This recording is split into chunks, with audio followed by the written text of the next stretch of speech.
you see by the dawn's early light what so proudly we had the twilight's last gleam, whose broad stripes and bright stars through the perilous fights o'er the ramparts we watched were so gallantly streamed, and the rockets rang glad, the bombs bursting in air gave proof through the night that our flag was still lit. Oh, say does that star-spangled banner yet wave o'er the land of the free and the home of the brave.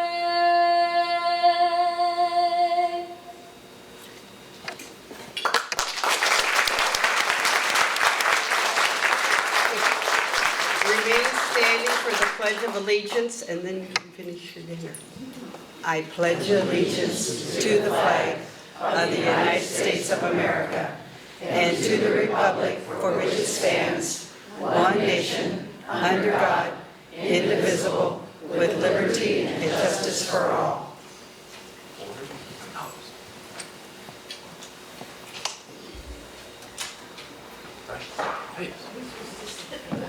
Forward, march.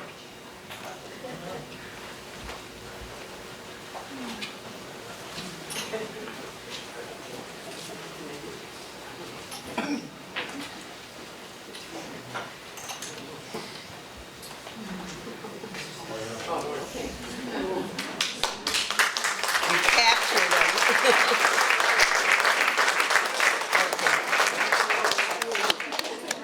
So I'm going to start with our 50-year golden members, and we have, I think, 6 of them here tonight, maybe 7. We'll see when I get to that.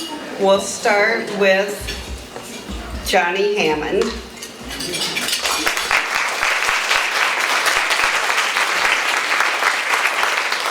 Jean Peterson.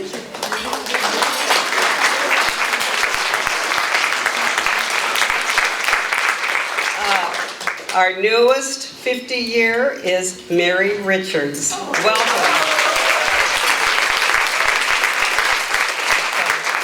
And we missed her last year, but we confirmed it.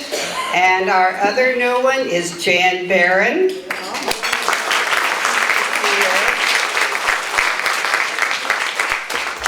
Okay, that's 5. Jerry Prescott?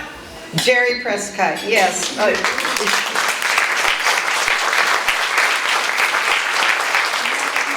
There's one Marilyn more. Haynes. Who? Marilyn Haynes, isn't she here? Marilyn Haynes, yes, yes.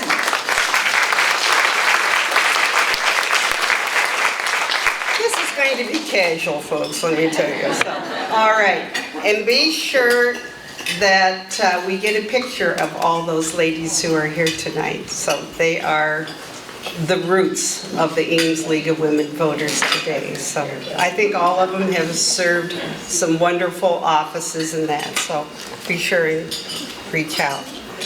The next people I want to address, and this is a longer list because we are very fortunate to have many of our county and state legislators and senators all here. So I'm going to start with the highest office in the room, Senator Kornbach.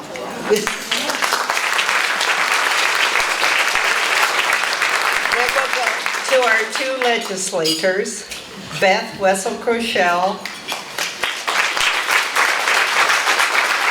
and Ross Wilburn.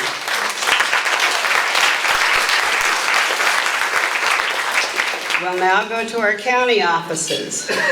I don't know, well, we'll start with the supervisors. Okay, our supervisors are, I think the chair this year is Latifa Faisal.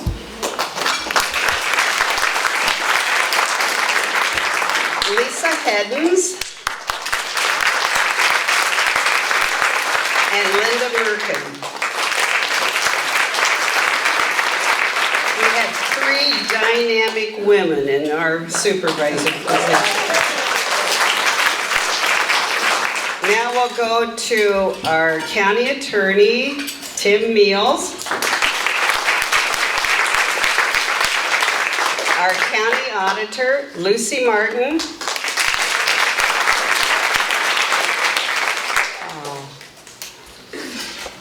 I'm drawing a blank. Is there another one in here? The city. Yeah, no more county though, are there? All right, did that one, okay. So now, okay, we have a city council representative, Rachel Junk.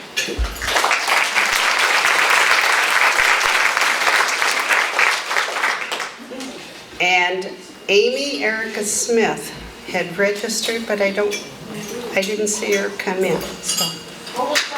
Yes. That school board is a hard position to fill, so thank you for being What? We have another distinguished person here tonight.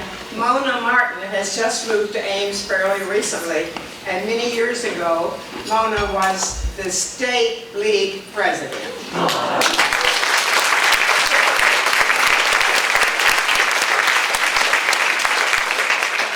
So, we were going to get to her.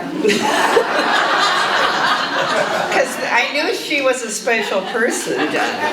So we do have our guest speaker tonight, Mr. Walter Suza, but John will introduce him more when we get to his part. The Nancy Halverson, would you like to introduce your guest? Yes, we have Jennifer and Dan Rainmaker here. They're from Mason City, but they are our newest local. Stand up. They are our newest local League of Women Voters in Iowa. It's the Northern Iowa group. They're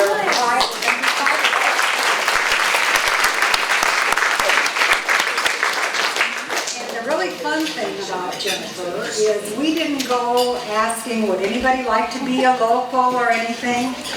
She and a partner, I don't remember which one it was. Joanne, got in touch with us and said, how do we do this?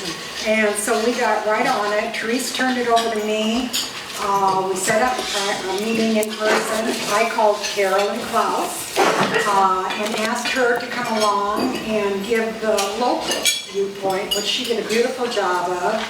We were so excited because it just happened by coincidence that the national president was in town and she popped in to put her 2 cents with me. Jennifer and her group are they are amazing. Every time I get an email, it's, we're going to do this, we're going to do that. It's not, we don't have to pull them along, we have to see if they'll let us come along. So, please welcome them.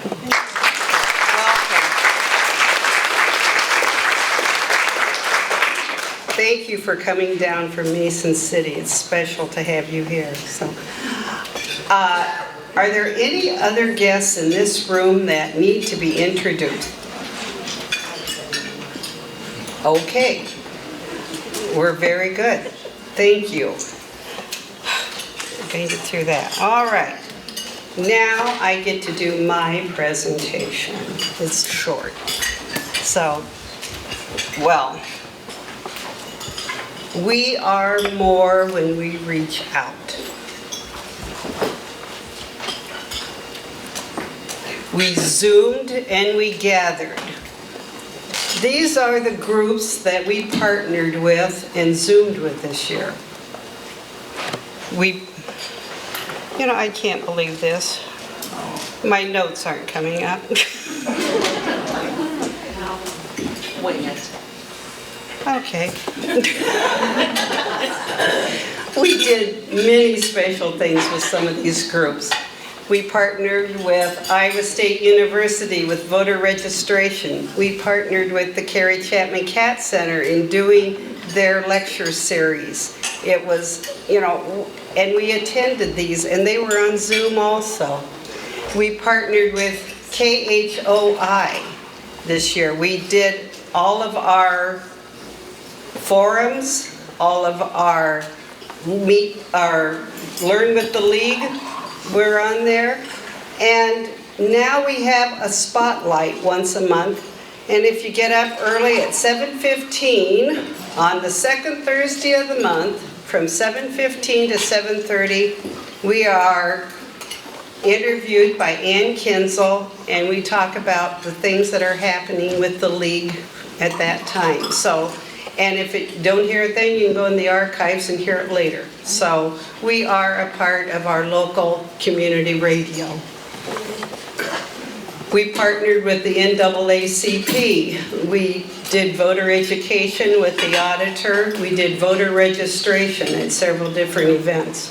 We partnered with the Ames Chamber of Commerce. We did the State of the Community again. That is such an important part of the Ames reach out.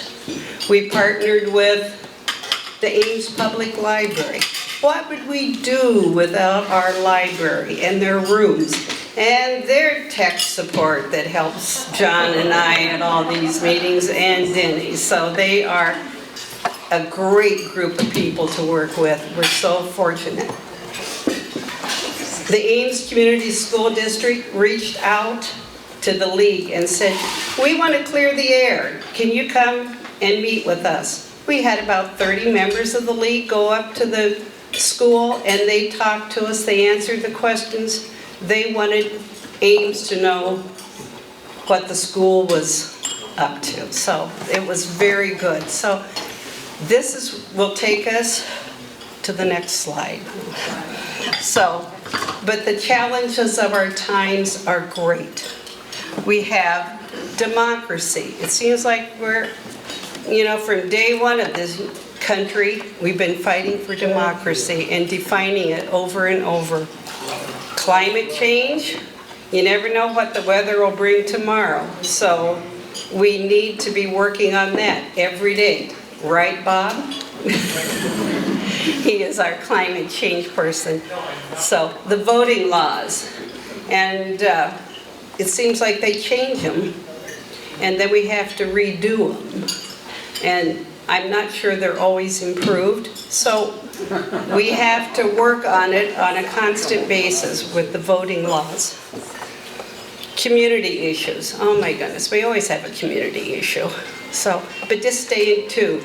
We're going to have new indoor pools. We're going to have parks. And so we want to be informed of all those things.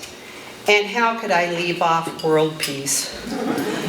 I know you always say we've been praying and hoping for world peace for our entire lives.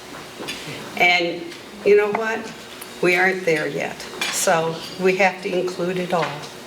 It's sort of like Ruth Bader Ginsburg says, fight for the things you care about, but do it in a way that will lead others to join you. And that's what this room is. We're going to fight, and we're going to bring all the others in to help us. Sure, why not? That's right. So, again, I remind you what we can do. We could work with the league to stop voter suppression. Be an activist. I think this room is a room of activists. Raise your hand if you aren't. Okay, it's unanimous. Sign up to volunteer. Be involved in community issues. Register to vote, but if you're registered, you better vote. So, and get everybody else to vote. Write a letter to your local paper and contact our representatives in this room. Contact the ones that aren't in this room, because we need to contact them all. So, we're celebrating the 102nd anniversary of the League of Women Voters. It was founded 122 years ago. And I'm going to take you to this place where this room needs to look younger. Do you have a neighbor that needs to be an activist and be a part of the League? Do you have somebody at your church that needs to be a member of the League? I challenge you to get those people involved in the League. We need younger people. I'm not saying we're dying out, but on the other hand,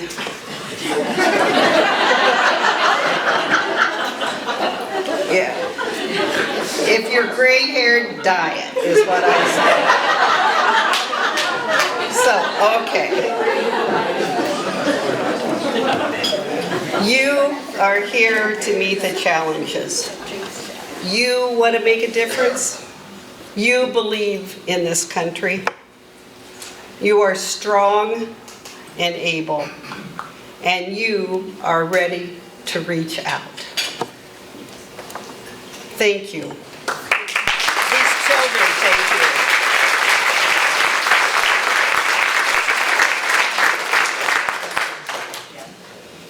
Well,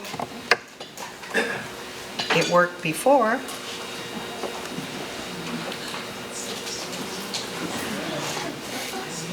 And now Nancy Halverson will present the Carrie Chapman Cat Award to a very well-deserving member.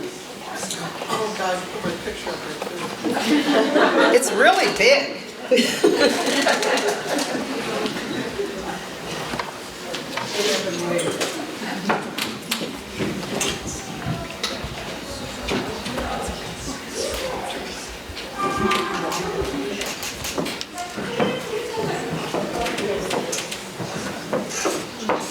Louise O'Donnell. That's me. Okay. I just have to tell everyone, when I called Louise to tell her that she had been selected as the winner this year, I got a lot of no, no, no. I've done nothing.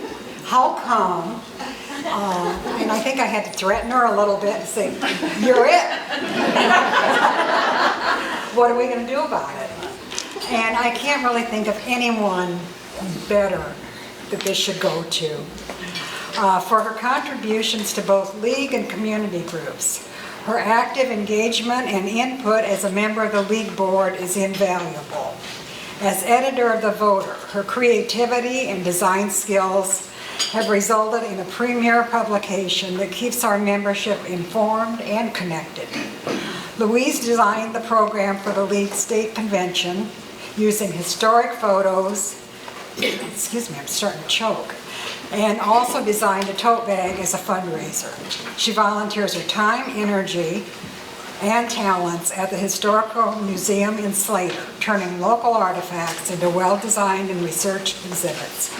Louise's willingness to contribute her time, energy, and talents exemplify the qualities sought for the Carrie Chapman Cat Award.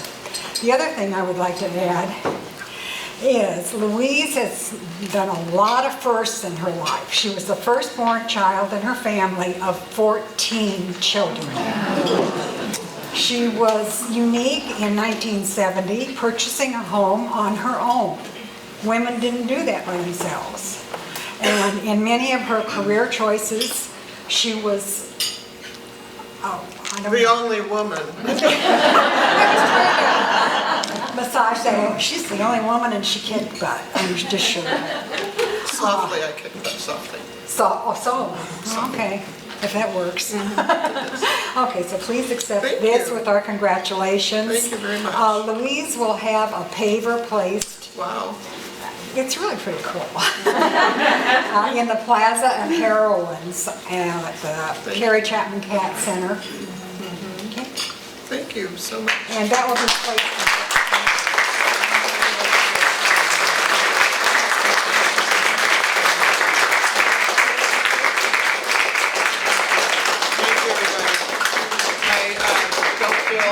deserve this as much as the people who are out there knocking on doors, making telephone calls, ringing people's arms to get them to vote and to show up and support issues that we support.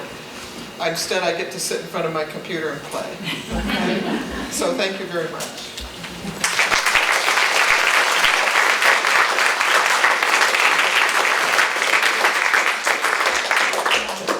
Our state president, Therese Grant, could not be here tonight, so as state vice president, I'm filling in. And I just wanted to share Therese's... Okay, sorry. Therese wanted me to be sure to congratulate you, us, on what a magnificent group we have in Ames, how active we are, a number of things we do. Our outreach, as Carolyn said, is just not ending, and it's not going to end. At the state level, I have another 2 years to serve, and then that's it. I'm riding into the sunset. But in June, our past president, Linda, will become a member of the state board as well. And I couldn't be more delighted. Linda had a board. I'm just delighted that she's going to be joining our group. I guess that's it. Just congratulations, everybody, and keep it up.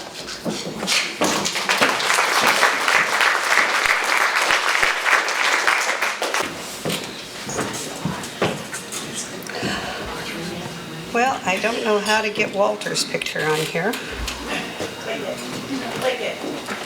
There you go. Okay. Yes, John's going to introduce Walter Suza, but I was going to introduce my right arm. I don't know what I would do without John helping me write the speech that isn't on here and all these things. But he does support me completely with the league, so I do appreciate that. So John's going to introduce Walter tonight. Thank you.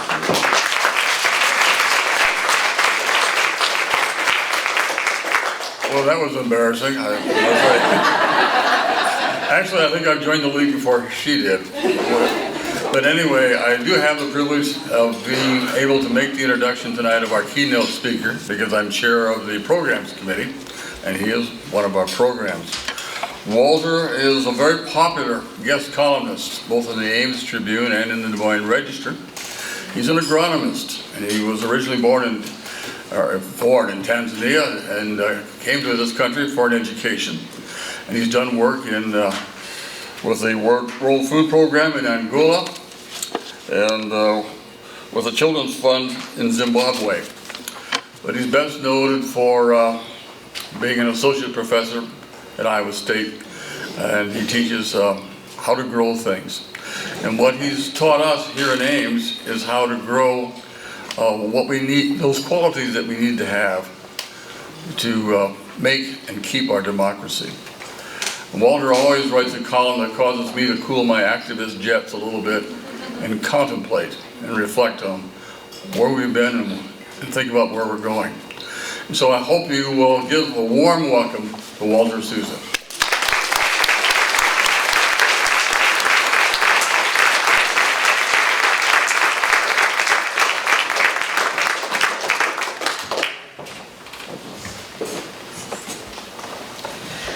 You know, you get to the lectern and you're like, okay, now I gotta figure out how I'm gonna make this work. And it's always like you don't know what you're gonna see unless you've been there a few minutes to get prepared, but this is great. Thank you so much, John, for the introduction. Let me set this place up a little bit. Louise, congratulations. I'm just honored you're receiving that award. You know, I'm the last of 10 children.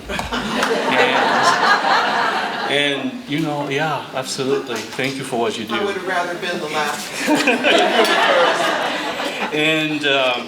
And Neva, wow, what a voice.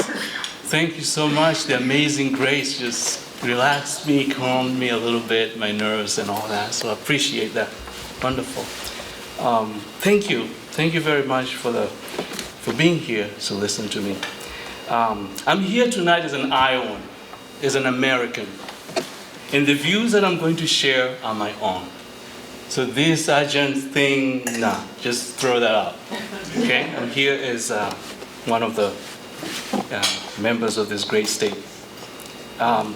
It's been a difficult couple of years. I don't know about you. So it's refreshing that we seem to be getting back to be able once again to congregate together and even share a meal. Again, thank you, John. Thank you, Carolyn, and the Program Planning Committee for the League of Women Voters of Ames and Story County for the invitation to speak. You see, John's email included a statement. John, I'm going to share this.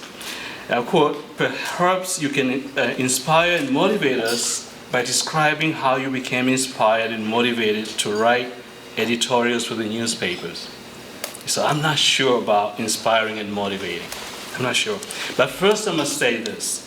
Thank you, League of Women Voters.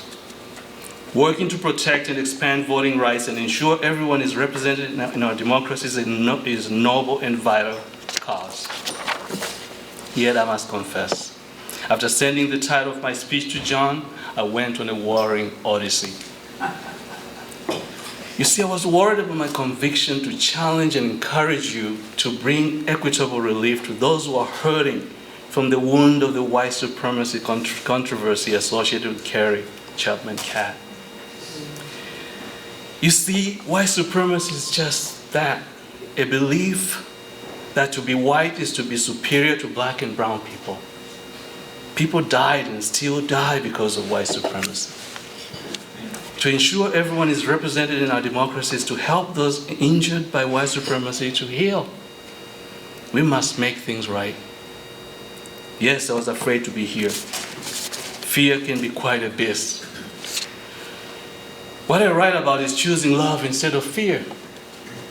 And that includes fighting racism and all forms of injustice and dealing with hate in a country that has a long history of hate. My dear friend Mark Witherspoon, who is here with us, sitting next to me there, has been so generous with his time to help me learn how to write opinion columns. Thank you, Mark. I write to make things right. And back to the question now, what inspired you to write? And the answer has to do with my mother. My mom was my hero. She ensured me and my siblings were fed, clothed, educated, received health care, even after my dad left when I was about 4 years old. We lived quite a distance from the hospital, and when I was sick and could not walk, she carried me on her back for miles. Mom was also a teacher. She taught me to read and write. Mom was also a humanitarian. She assisted the Red Cross to distribute medicines to the underserved in our community. Mom was also an activist. She cared about women's issues. She cared about children's issues. She cared about people not having enough to eat. She cared about people not having access to education. Mom was a member of the Union of Tanzania Women. She even ran for parliament. Mom did not win in that election. She ran against an established male politician. And back then, many were not convinced that women should be leaders. Mom was a resilient firstborn daughter of a chief. Even though Grandpa did not get the son who would become the next chief, he invited his little girl to sit by his side as he resolved various matters for his people. As a child, things were not always bad for me. Easter, Christmas were great times to celebrate with my mom and my siblings. We ate the best meals during the celebrations. We listened to Christmas carols and helped Mom place ornaments on the Christmas tree. Mom was a great cook. I couldn't wait for the morning on Christmas and Easter to enjoy her delicious treats. Yet, there were difficult things I also experienced as a child. Being sick from malaria. Being teased in school for having a mom who looked white. You see, Mom's mom was of German ancestry. Being teased in school as a child with lighter skin. Sometimes being bullied in school. Then we lost our farm to another tribe. We became displaced to the city, and Mom had to start life from scratch. My prospects for education ended after we lost the farm. Yet I remember promising Mom that I would go to college someday. Today I wish I'd promised Mom that I would strive to apply what I learned from her. One of the things she taught me is to never hesitate to fight injustice. Injustice hurts, injustice creates wounds, injustice kills spiritually and physically. We must fight injustice. To love this nation is to care for this nation. To care for this nation is to fight injustice. You see, to become willing to melt inside this pot of diverse skin tones, ideas, religion, faiths, ethnicities, and to care and respect the voices of our fellow humans, that willingness is vital for the American experiment. An experiment to create a more perfect union. Even though the founders did not exactly describe what this perfect union might look like, we still hope that the guiding principles of the U.S. Constitution will serve as our roadmap to a more perfect union. The path to a more perfect union has not been free of thorns, rocks, barriers of all sorts. On our way to a more perfect union, feet might get wounded, bodies might get wounded, spirits might get wounded. Yet the hope is that we show up to rescue each other like the Good Samaritan who shows up as a neighbor, preacher, teacher, nurse, police officer, state legislator, governor, social worker, a friend. We all show up to support each other on our journey to a more perfect union. Still, the wounds from injustice hurt. The pain gets worse because we do not always focus on the we that helps us see our connection with the wounded along the path to a more perfect union. We must strive to focus on the we. What we? Where is this we? The we I'm talking about has existed since humans appeared on earth. The we I'm talking about, though, can be abstract. It can seem too far to grasp, hard to implement, hard to integrate into our human nature, hard to make it an effective tool to defeat injustice. This we might lay asleep inside a museum, recorded as remains and artifacts from our past. The we might lay asleep in cemeteries, recorded as names and dates on tombstones. The we might lay asleep inside pyramids, yet remind us of the importance of liberation from oppression. The we sprouted on plantations, reminding us of the importance of cotton and sugar cane in building one of the strongest economies in the world. The we is recorded in America's history as one of the greatest wrongs that others have also called great sin, which tore flesh, broke backs, sold away children, turned humans into beasts of burden.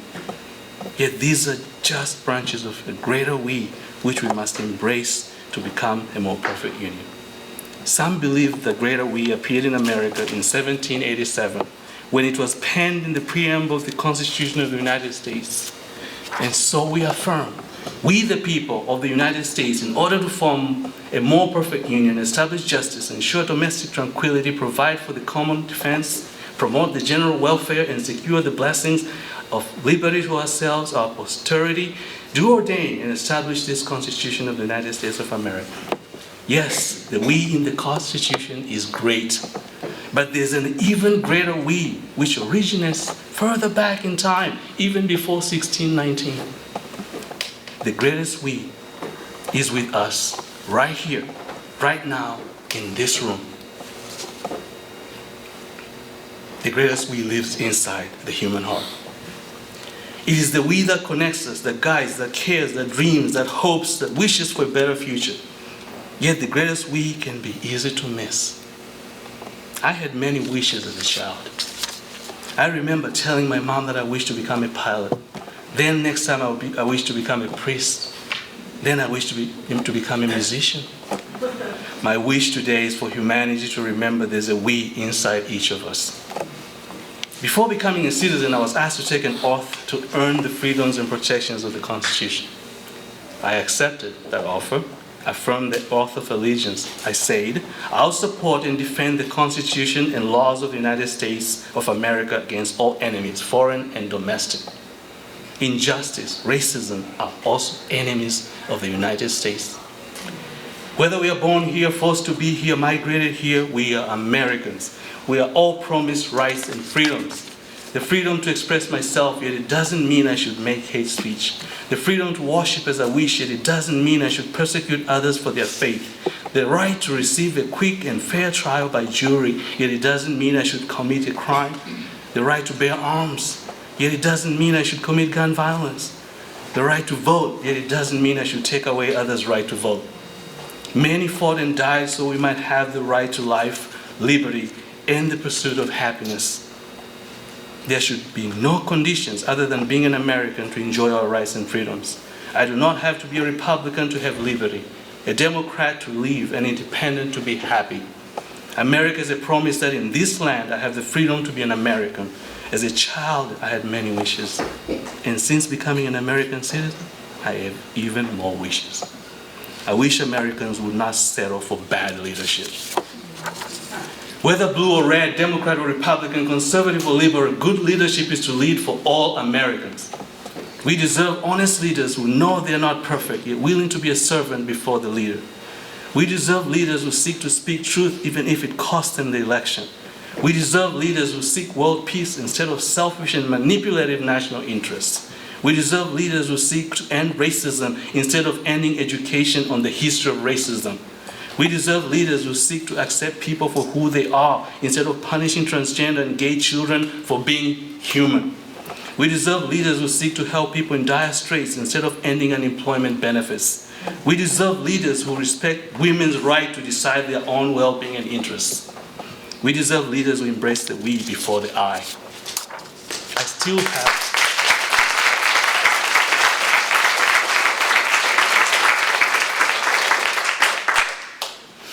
I still have many wishes.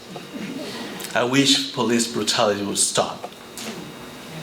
Patrick Rioya, in Grand Rapids, Michigan, this young black man on the ground, unarmed, and the police officer on top of this black man, gun in the back of his head, shot to the head, and he's dead.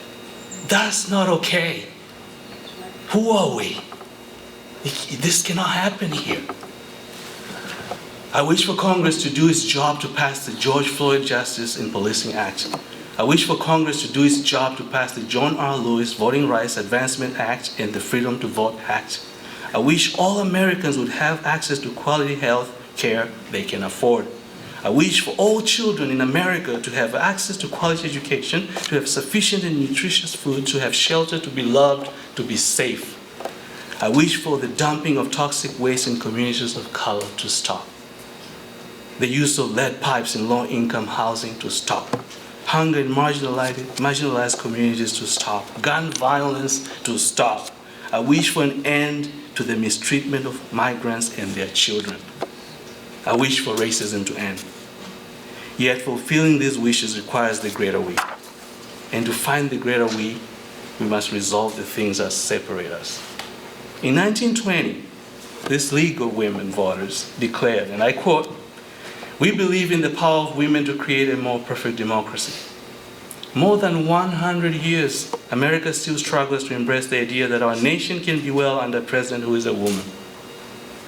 Despite the noble goal by League of Women Voters to embark on, and I quote again, "mighty political experiment," unquote, the 1920s were seeded with fear of even Southern and Eastern Europeans. Even people from Italy immigrating to America would be referred to as criminals.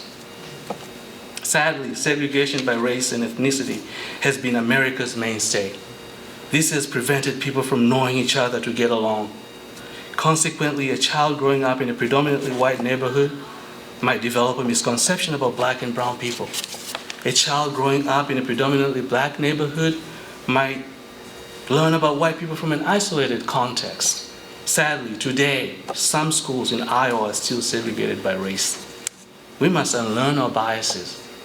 As a kid, I learned about the Lone Ranger who rode a horse across the desert and would use his revolver to shoot Native Americans.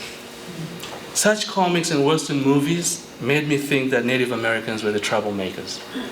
I was unable to ask why the Native Americans lived in the same country, yet they would, and white people together choose to fight each other. Today I know better, and I'm sorry for my ignorance about the suffering of Native Americans. The conflict between whites and Native Americans had dire and devastating outcomes. Sadly, the dire outcomes started with a stereotype. And because black people are often stereotyped as violent criminals, the consequences are frequently dire. The killing of Ahmaud Arbery, George Floyd, and many other black persons happened largely because they were black and from the other side of town. We must embrace the entire history of America.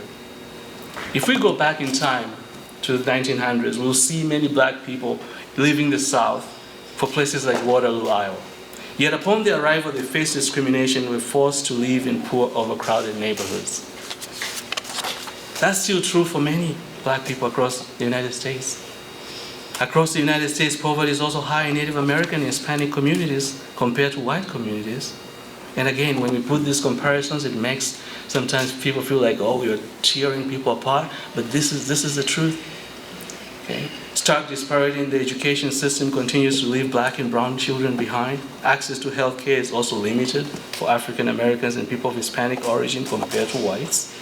Black home ownership levels continue to plummet in spite of the 1968 Fair Housing Act.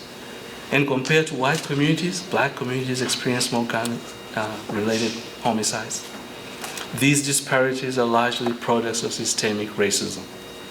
Sadly, some in our country support laws that limit teaching about the legacy of racism for fear that white kids would be indoctrinated to see America as racist. Sadly, voting rights are also under attack. During the last 20 years, barriers to voting have been created in the form of strict voter ID laws, cutting voting times, restricting registration, and purging voter rolls.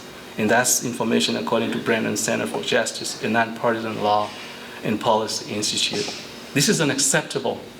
Blood was shed so we can have the right to vote. So what is our way forward? We must address the injustices and heal its wounds. And how do we do that? We need the whole truth. And then we seek reconciliation to heal the wounds from injustice. As with ending of apartheid in South Africa, truth and reconciliation will be hard work. We will need to search within ourselves for strength, faith, hope, love, and honesty. But even if we pursue truth and reconciliation, will our white brothers and sisters be willing to admit that systemic racism has marginalized the few? Will our white brothers and sisters be willing to say, we are sorry for the injustices toward Native Americans and enslaved Africans? Will the United States be willing to make reparations to descendants of enslaved Africans? Will our white brothers and sisters be willing to say enough is enough and join hands with black and brown people to dismantle racism? To admit the truth that racism exists in America is the first step to heal a malady that shackles Americans from reaching the ultimate place of a more perfect union. We cannot end injustice. We cannot end racism if we bury the truth. Yet racism, a product of conscious and unconscious tendencies to other fellow humans based on their racial or ethnic group, is as old as humanity. Unless we fight it, it will be here a lot longer after we've gone. Racism can perpetuate hate. We have many examples for that. Hate was sown when black people were forced to work on plantations. Chinese people were treated with exclusion laws. Native American children were separated from their families. Japanese people were placed in internment camps. Mexican Americans were expelled during the Great Depression. Black people were counted as 3/5 of a person. Women weren't allowed to vote. Muslims were banned from the United States. How do we deal with this painful reality of American history? Children are not born racist. No, children are not born hating. How then do we become hateful? People learn how to hate. So if we learn how to hate, are we doomed to remain with hate? No, absolutely not. As Nelson Mandela, the first black president of South Africa, taught us, if we can learn how to hate, we can also learn how to love. We learn how to love by fighting to protect America's promise of equality for all persons living in the United States. To think that the other is created and equal diminishes my capacity to notice the impact of my actions on his or her well-being. Until we all see each other for our humanity, injustice and racism will never end. Learning how to love is a good thing. It changes the heart. Without changed hearts, many in this nation will continue to remain less equal than others. Love brings us together, whereas fear separates us. To end what separates us, including segregation, racism, polarization, we must learn how to love. The love I'm talking about is as old as the universe and has been working on hearts since humanity appeared on earth. The love I'm talking about is the kind of love that whispers to us to be good to our neighbor, the kind of love that enables us to restrain from harming our neighbor, the kind of love that whispers, say no to racism, say no to sexism, say no to homophobia, say no to xenophobia. Each heart has the potential to generate love, to magnify the we that connects us. Yet billions of hearts must become capable of generating love to end injustice in the world. You see, the world might not end racism in a lifetime, but my own indifference to the suffering of others can end in my lifetime. This is the challenge and struggle for America, how to preserve individual rights and save the Union for a more perfect future. Were the founders naive? Was that grandiosity on their part? Were they wrong to envision a more perfect union? If the founders were wrong, does it mean we are doomed to be stuck in a state of illusion that one day we shall become a perfect union? These imperfect men, who were our founders, must have been divinely inspired.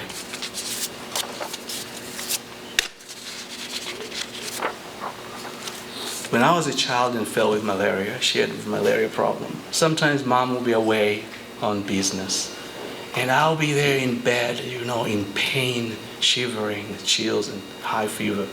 And I would just wish for mom to return. And then she'll return around 6, the sun will be setting, and she'll come to my room, sit by the bed, and she'll place her hand on my forehead. And I felt good. Just that gesture of touching my forehead, I felt better. Loving by action is the answer. Yes, with such love we can become a more perfect union. A more perfect union might not be blemish-free, free of conflicts, or strife, or frustration, or anger. A more perfect union might not look perfect to the eye, but a more perfect union will look perfect to the heart. Many hearts will feel loved by their fellow American. Many hearts will feel accepted by their fellow American. Many hearts will feel cared for and respected by their fellow American. A more perfect union is a state of collective awareness that we all seek joy and avoid pain. We are all God's children. We are all deserving of love. We are all deserving to be here and enjoy what this land has to offer. We enables unity. Unity is our only chance to become a more perfect union. Thank you.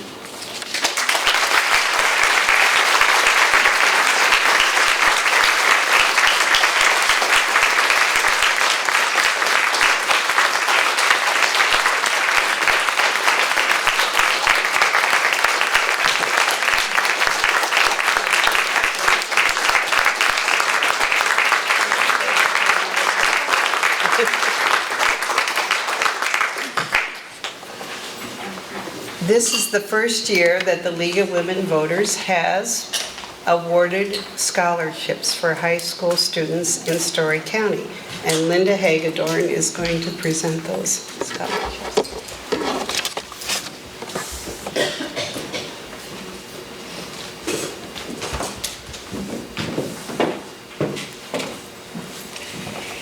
Indeed, I'm very proud to announce the inaugural League of Women Voters of Ames and Story County scholarships.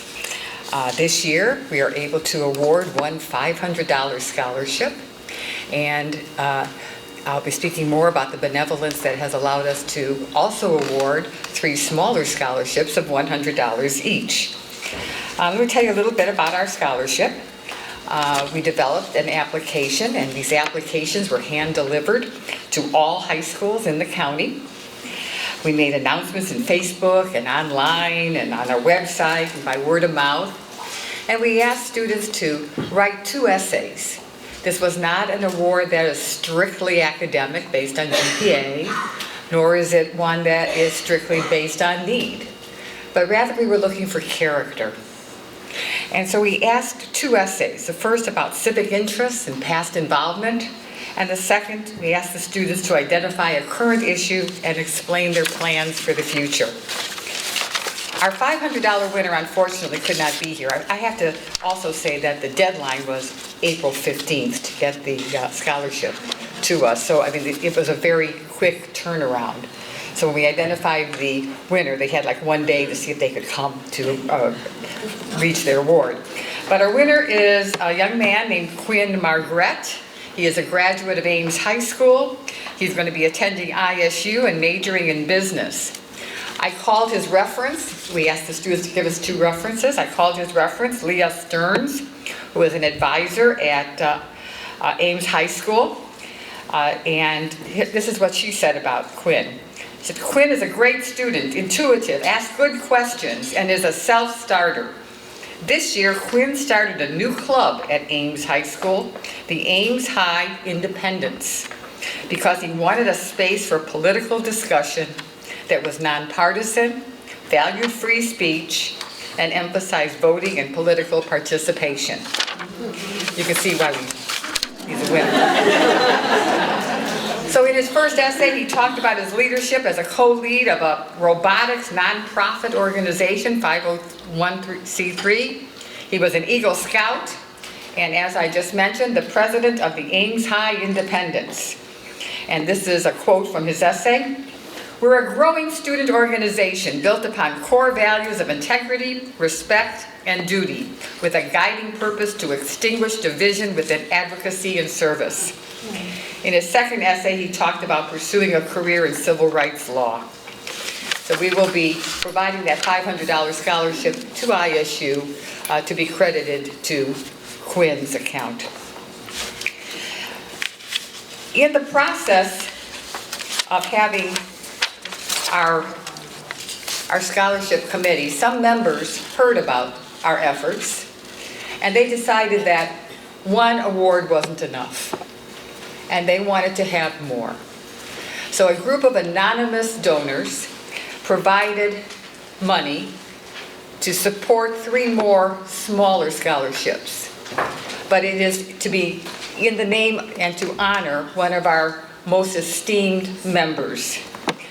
Folks, I am pleased to announce that today we will be giving 3 academic awards that are in honor of Jean Peterson.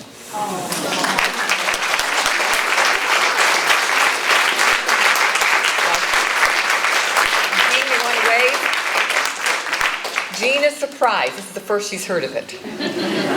Now, these donors have put together a little bio of you, Jean, and they've asked me to read it. So let's all learn a little bit about Jean Peterson. She was born Jean Austin and grew up in Preston, Minnesota. She attended St. Olaf College and the University of Minnesota, graduating with a nursing degree. She married Dr. Elroy Peterson during World War II. In 1952, Dr. Peterson joined McFarland Clinic and the family moved to Ames. Together, they raised an active family of 5 children. Jean's been an active member of the League and was president in the late 1950s. Her main focus when president was where and how to provide housing to accommodate the increasing post-World War II population. Since then, Jean has rarely missed a League of Women Voters Ames-Story County annual meeting, and we're really pleased you made this one as well. Jean's also worked with youth services and helped write the Iowa Juvenile Code. Jean has many friends in League who appreciate her wisdom, her sense of humor, and kindness. So please wish her happiness, good health, as we celebrate these scholarships, as well as her many contributions to the betterment of Ames. The donors wish to remain anonymous.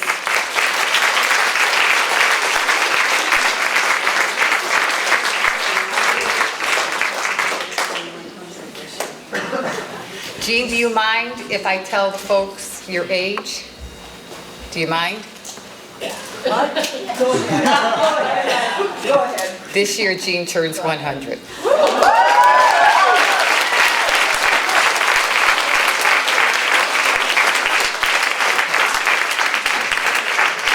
we have three winners of the Jean Peterson Academic Awards. They are Briar Kane, Tate Mayer. Brian will be going to Iowa State University, Tate Meyer to DMAC. And we have one of our recipients here today, Abigail Collins. Abigail, will you come up to the podium, please?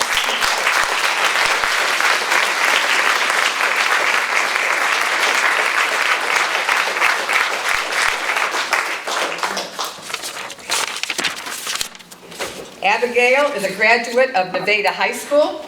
She'll be going to DMAC in the fall.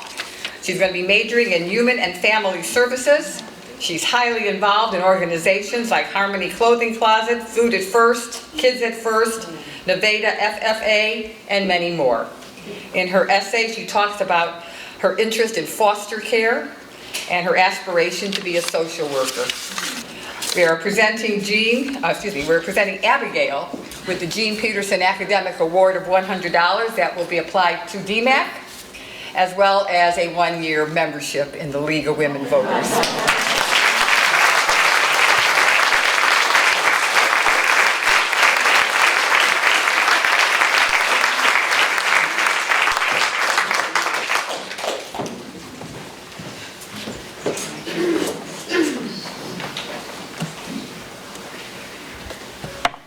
Our next award is for the Making Democracy Work Award, and that will be presented by Rebecca Coates.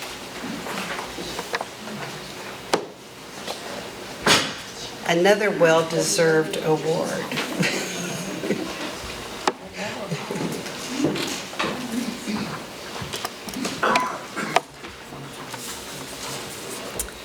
The League of Women Voters of Ames and Story County established the Making Democracy Work Award in 2017 to honor its 90th anniversary. With this award, the League honors outstanding efforts of individuals and/or organizations who have inspired others by envisioning ways to improve their community, working to have a strong, safe, vibrant, and inclusive community, joining with others to effect beneficial change in civic activities, promoting fairness, equality, and diversity, encouraging all citizens to be involved in the democratic process, and being passionate about preserving democracy. The League of Women Voters of Ames and Story County is pleased to present the 2022 Making Democracy Work Award to Mary Richards.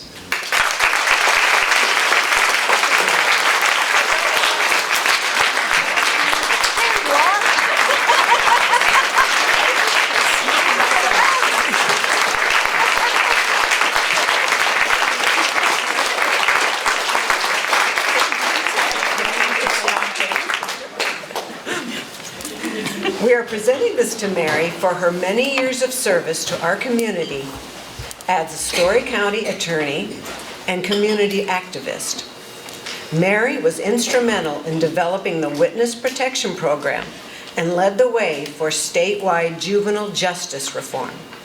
Mary is an active member of the Ames Climate Action Group, has co-led an OLLI class, worked to bring community radio to Ames, and leads music therapy in nursing homes. As a member of the League of Women Voters, Mary has willingly shared her energy and knowledge. She has served as president of our local league and has held various board positions.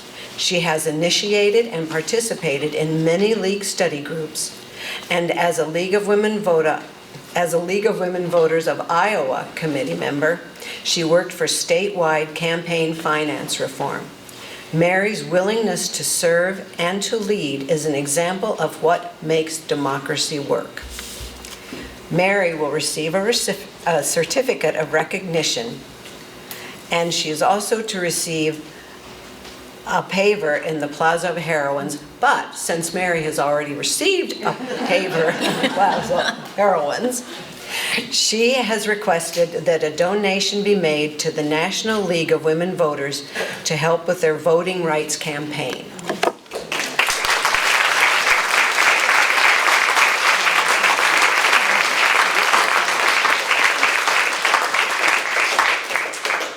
Thank you very much. I very much appreciate this award. But I must tell you, I think the award really belongs to the League, to all of you. Because as many of you know, it was the League that originally gave me the impetus to go to law school, which has powered a lot of the things that I've done in my life. It was the League that taught me how to lead a meeting.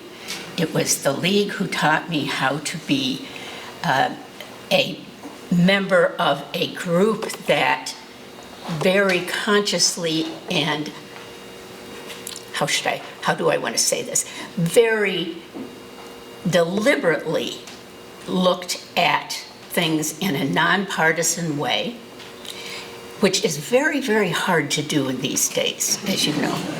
But it is so, so important that we maintain that process as we are working to create the democracy that our speaker spoke of earlier. It becomes harder and harder, but it's you folks that are going to help that happen. Thanks.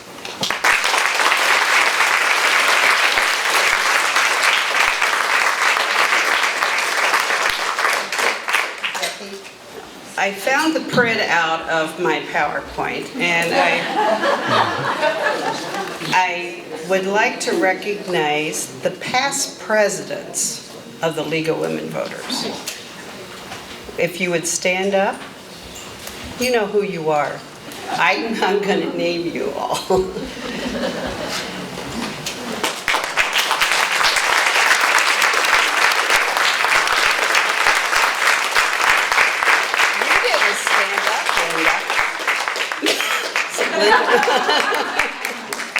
She even did a 3-year gig.